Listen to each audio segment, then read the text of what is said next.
Hi, it's Graham Martin with another video. We're in a Hawaiian shirt, how to deal with the Corona crisis. So I'm here with Molly.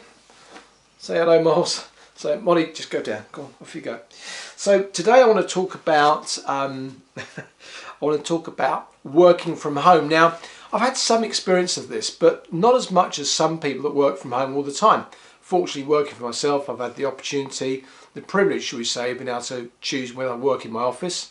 And I've got some people around me, some tenants that share the same space as me. But also, I do work from home and I've got some peace and quiet. So for me, quite a different setup to a lot of people.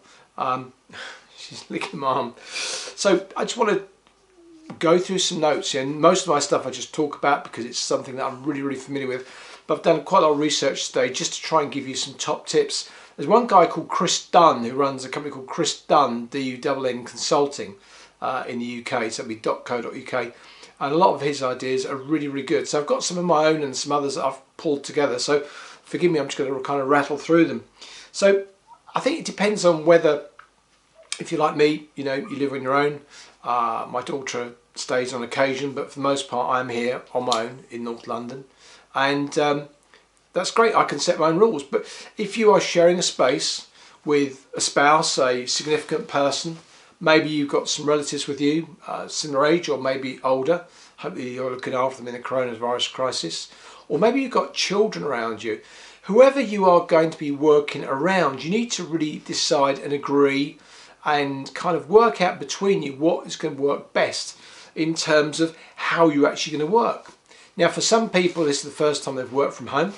So they've got to agree with their boss, their colleagues, their clients, suppliers, other people that are going to have contact with exactly how this is going to work. And of course it's going to be a little bit of trial and error, as you could expect. If you're working completely for yourself, as I am, you might suddenly be in an environment whereupon your significant other or friends or family see you at home a little bit more. Now, of course, we're practicing social distancing, but if you're in a family unit, you need to explain to these people that you'll be working at specific times. Now, if you're working for a company, it might be 8:30 to 5:30, or it might be 9 to 5, or whatever it happens to be. If you're working on your own, it's also very much about discipline, isn't it? Keeping yourself focused, because it's so easy if you like to go and put the kettle on and listen to something on the TV or the radio or whatever. Now, if you've got children with you, young children, again, it's about explaining to them in a way that is going to be acceptable to them, that they can take on board, that mum or dad or whoever else needs to be given some quiet time and some space. Which leads me neatly on to where are you going to work? Now, I don't know what your situation is. I live in a Victorian house. I've got plenty of space. You might be in a studio flat, you might be in a one-bedroom flat. Who knows what your situation is, but you might find it hard to actually get yourself away. Now, I think this is crucial. Of course, today we can't, even if we're working from home completely ourselves, we can't go to the coffee shop or the cinema and plug in, or to Starbucks or Costa Coffee, whatever. We're doing it all now at home. So I would suggest that if you can, try and get some space that is just for you. Now, of course, it's not the same as your desk at work. In your office, you can leave things around there. Now, if you live at home on your own, maybe you can be a little bit untidy. If you're sharing space with other people, of course, you've got to make sure you put stuff away neatly at the end of the day. And maybe you're going to share a dining room table where you're working on it in the morning, you have lunch en famille at lunchtime and dinner time, and you're working back on it again in the afternoon. So just think about how you can find a little space. It might be that you need to get yourself a cheap little table delivered by IKEA or whoever else, just for the duration. Of course, we can't really go and pick stuff up these days from people. We find stuff on eBay or on the Facebook Trading Centre, but nonetheless, in fact, an Amazon van has just gone past my front window. So, Amazon, all these other guys, they're delivering loads of stuff. And I think, it's fair to say that without spending too much money, you can get yourself a fairly reasonable office chair, and also you can get yourself a fairly decent little compact desk. Now, what about when you're going to work? Now, for lots of people, sounds fairly obvious, doesn't it? We're going to start at 8:30 and you're going to finish at 5:30 or whatever it might be. But what I do know to be the case is that if you start earlier, and maybe you get up and you start before the rest of the family rises, you can get some really important stuff done. Tick it off that list straight away. By the way, in terms of lists, there's a little thing I've been using recently. It's free. It's called ClickUp. If you want to know a bit more about that, message me and I'll send you a link to ClickUp. It's a really good project management tool for big companies, but for people like us, if you're looking just to have a really good to-do list divided into, let's say, work stuff around the house, keep in contact with friends, just look at ClickUp. It's really, really good. And of course, if you've got some telephone calls to make, I suggest you do those very early on the day. Get them done, tick them off the box. Now, I do know for some people it's very tempting to work very, very late, and I'll talk a little bit about that later. You know, if you are at home, you know, maybe there's nothing to watch on the TV or listen on the radio in the evening, nothing that you want to watch on Netflix, well then you could work late. If you're going to do that, make sure you still give yourself the right balance. Don't use this as an opportunity to burn yourself out. Now, from a communication point of view, of course, even if you are a bit of an introvert, if you're working in an office with other people, well then you're still going to bump into people, aren't you, by the stationery cupboard, the coffee machine, maybe someone's going out for the lunch run. You're going to engage with people. But for people like me that live, for the most part, apart from Molly here, on my own, it's not so easy, is it? It's not so easy to actually have contact with people because social distancing means, you know, my own rule is 10 foot, 15 foot. You know, I don't have anybody, strangers coming into the house, so it's kind of easy for me. But you're not going to get the same contact with people. And of course, you know, Homo sapiens are sociable characters. We've been clubbing together, haven't we, for hundreds of thousands of years, always in groups rather than living a solitary life.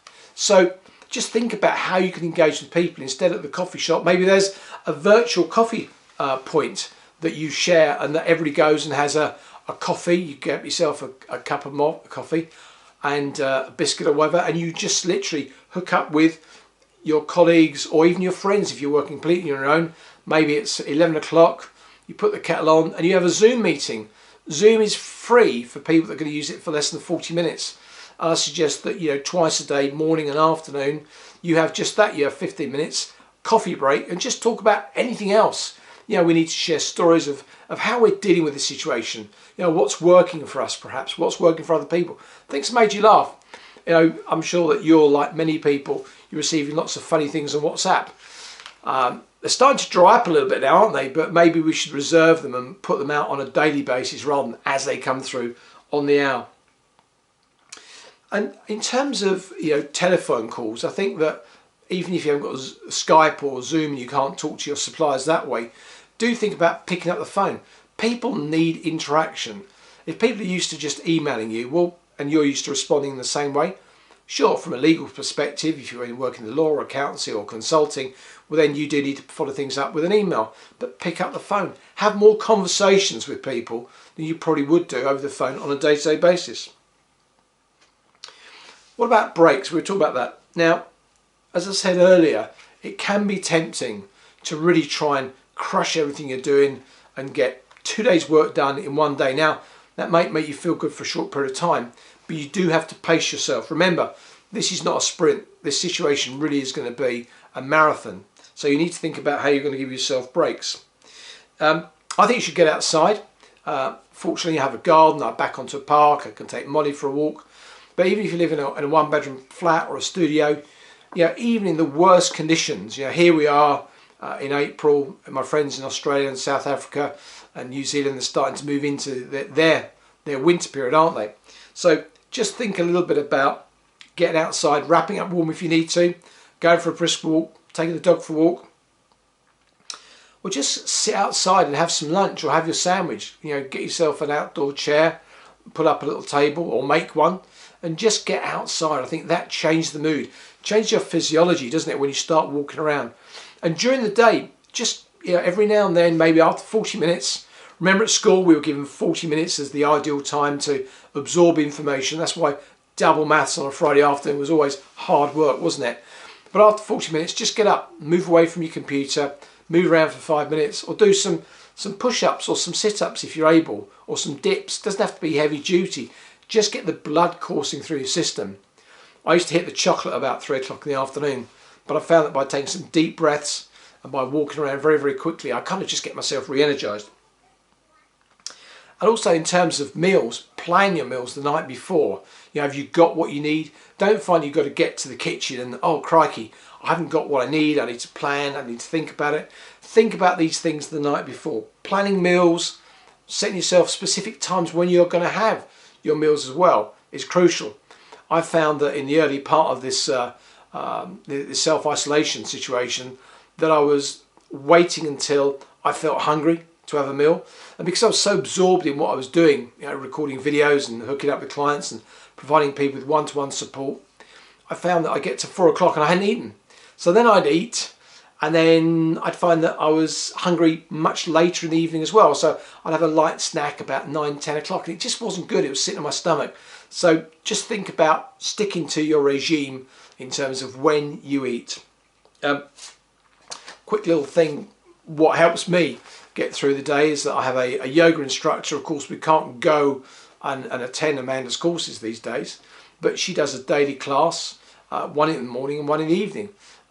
So see if you can find some online classes. Doesn't have to be yoga, it could be meditation, it could be stretching, calisthenics, doing jigsaws, whatever you're going to do, get yourself a little break just to take your head out of what the situation is at the moment. I've been speaking to some of my clients who've said, look, I really want to impress my bosses during this period of time. I'm going to overcommit to produce some amazing results. Now, that might be quite laudable, but just be worried about, you know, peaking too early. If you're used to spending a certain amount of time to accomplish 5 days work, well, I suggest you're actually going to achieve it quicker anyway, and your boss or your colleagues and your team leaders will probably expect that you'll do that. So you might find you get more work coming to you. But don't overcommit so much that you make a rod for your back. On the other hand, please do not use this as a time to think, right, I'm going to spend time watching A Morning of Jeremy Kyle or whatever else it used to be. He's off TV, isn't he? I know. Just think about how you could give the impression, the wrong impression, by not always being available on email, not always being available on the phone, if that's what your boss would expect. Now, dare I say the truth? The truth is that, sadly, the economy is going to suffer dramatically. Now, fortunately, a lot of people doing really good work, essential work, and they can be welcome back to the organisation. But a lot of people, I'm afraid to say, will be made redundant after this period. And I think a lot of companies are going to be very unhappy about letting people go. I'm just saying that protect yourself by being always available, always on point, quick to respond to people in the way you would do normally. You just don't want your boss to think that you're taking advantage of the situation and going out for too long. And if you are going to go out for half an hour, 45 minutes for lunch and go for a walk, just put a message on your email responder, or just let people know that are appropriate that you're actually out of the loop, but you'll be back at a certain time. You just text people and say, I'm back. WhatsApp them, email them, whatever it happens to be. The other little thing that's been tripping me up a little bit is IT. Now, I'm 57, 58 in a couple of weeks' time, and IT and technology, well, me and them are not the easiest of bedfellows. There's some things I struggle with. So find other people around you that you can plug into that might need to give you some support with IT or marketing or time management, or any other things like resourcing, finding certain things that maybe you relied upon colleagues at work to help you with. Fortunately, I've rang my daughter Phoebe on a couple of times and she's helped me with some stuff because I've got a new laptop. It works slightly differently than the old one. So, you know, having somebody, excuse me, having somebody available to help you through that is really, really crucial. The last thing I want to talk about really is about, you know, music. I know some people like to work with music in the background. I read recently that by watching the History Channel just in the background is kind of good. I don't know why, but I saw it a couple of places. For me, I like to work, you know, really nice and quiet. I'm an only child, so doing my studies as a kid, there was no noise, no racket going on. And in the office, I always find it a little bit difficult when somebody's got the radio on. I could never work with the TV in the background loudly. But you might want to experiment with that, see what works with you. Tony Robbins years ago said that Baroque music was a really good way of stimulating your brain. I don't know what the scientific research is, but maybe you could find a radio channel or maybe your own list on Spotify or any other download service that inspires you. Maybe you have a routine in the morning well, I don't know, maybe you play the theme for Rocky just before you sit down to your desk. So work out what works for you. And of course, if you're working in a situation where there's other people around you, maybe you need to put a pair of headphones or earbuds in.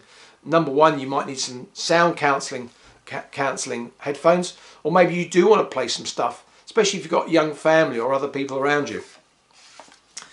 So here we have, the dawn of a new age. I'm sure that a lot of people are going to be changing the way that they work after this has passed, and who knows when it will pass. A lot of people are going to get attuned to working from home. If they work for themselves already, well then maybe they're going to be thinking about creating other social networks through Zoom and Skype with people that maybe they don't talk to on a regular basis. I do urge you, by the way, to talk to as many people as you can, just for your own sense of sanity. My mum, who died some years ago, used to say to me, one of the worst things about getting old was loneliness, which is why she was so reliant upon, me and grandchildren ringing her and her friends ringing her on a regular basis. So just think about the people around you, colleagues, suppliers, clients. How many of them could potentially be lonely? Develop a relationship, not because you want to sell them stuff or you want to curry favour, but just because as a human being you want to develop relationships with people. So here we have a new world ahead. I don't know what it brings. I think there's going to be a lot of changes, but I think it's fair to say that working from home is going to absolutely be completely one of them, and more people are going to do it. So there you go, that's enough from me and from Molly, who's curled up next to me on the sofa. So I'll see you again with another video with a Hawaiian shirt on. I'm just wearing Hawaiians during the coronavirus. I've got enough. If not, I might need to order some more. So if you want to comment or email me or hook up or message me in any shape, way or form, happy to do so. Happy to receive your messages, and I'll get back to you probably within 24 hours. In the meantime, good luck working from home, get your schedule, and be respectful of the other people around you. Good luck, I'll see you again. Goodbye.